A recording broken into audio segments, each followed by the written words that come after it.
a pedophile, what do you guys really understand from the word itself? Because I've been heard so many misconceptions and misunderstanding from the word of pedophile.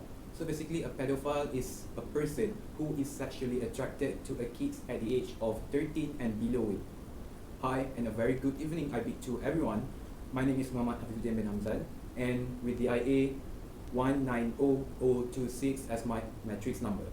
So basically, before we start our presentation for today's topics, all about the sadistic pedophile, I am going to conduct a simple test for you guys, a simple personality test. Let's get started, okay? From my second slide, my first question. From these two pictures, how does this picture make you feel? Do you actually feel sexually aroused by looking at these two pictures? Okay, moving on to the next question. Have you ever experienced any sexual harassment when you were still a kid? And the last but not least, have you ever thought about molesting a kid? If you answer yes to one, at least one out of these three questions, you might want to check again with yourself, with your friends, with your counselor, because you might be a pedophile without you even realize it. Okay, because that test is basically just a simple test to give you a brief idea on how a pedophile is gonna look like, how they actually look like. Okay, so before to kickstart off my presentation today, I'm going to give you just a preview on what things that we are going to discuss. The first is we are going to look into a physiological aspect of a pedophile. The next one will be a traumatic experience of a pedophile, and the third one and the last is how it brings the satisfaction to a pedophile. Okay, to kickstart my first point, let's look through the physiological aspect of the pedophile. So basically, from physiologically, these pedophiles, they really have intense sexual fantasies, the urge and their behaviors that involve the sexual activities with a prepubescent child. And this pedophile is usually experienced themselves as a child, and this thing, they have childish emotional needs, and thus they have wish to relate to the children even more. That's how they develop their feeling towards a child.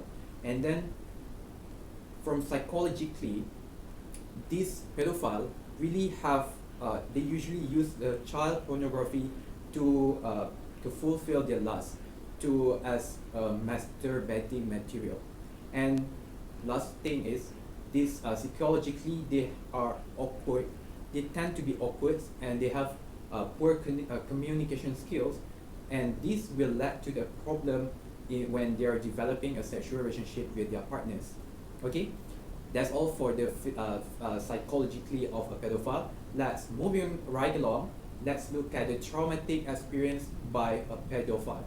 Okay, these pedophiles usually they have experienced a traumatics during their childhood that's led them to what they are today.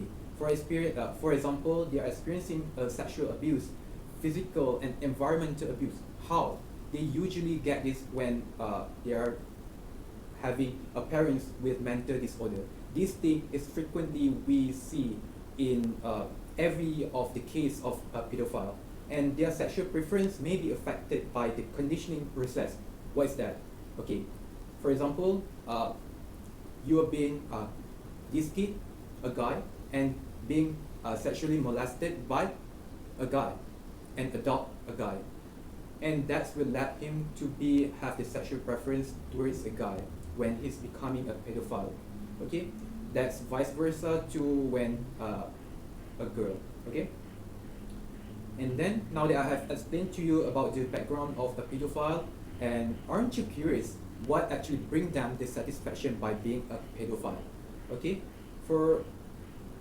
to explain this, we have two types of pedophile. First is you just watch the child pornography. That is categorized as a pedophile too. And the next one, you will act towards it by raping or having a sexual intercourse with the kids to fulfill your lust. But does that make the first one is any better than the second, the latter one that I mentioned just now? No. Both are equally the same. By watching a child pornography, that means you are supporting and you increase the demand of the making the child pornography itself. So it is related. You watch, you increase the demand, they make more child pornography. Okay?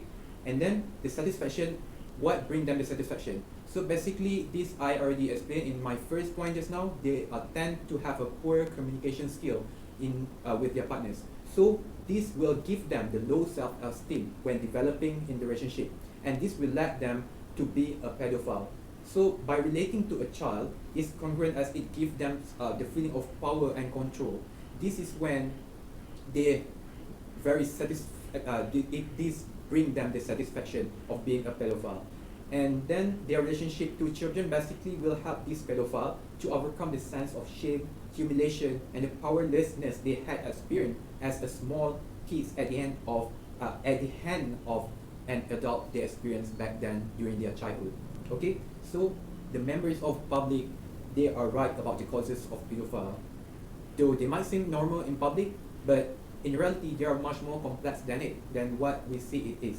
So basically, to summarize today's speech, the building character of a pedophile, which includes physiological aspect, traumatic experience, and what brings them the satisfaction, are all of the traits that determine how violent the pedophile can be.